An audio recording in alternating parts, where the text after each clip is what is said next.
Okay, daan-daan kayo lang ah. Baka hindi kayong talagang ingatan nyo lang kasi itong daanan natin kasi baka madulas kayo dyan. Diretso kayo sa baba. Kasi matarik yung daanan namin dito sa Kwan. Pataas dito sa Batungan Dam. O yan. Yan ang pinanggalingan namin kanina. O. Sa baba.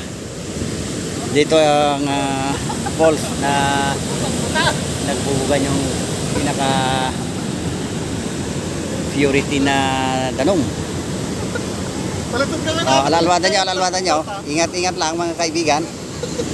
Yan si Agosto at saka si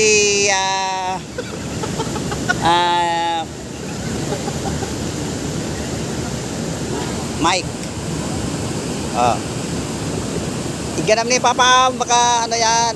Kaya patalikod ka kung mag-stop, patalikod.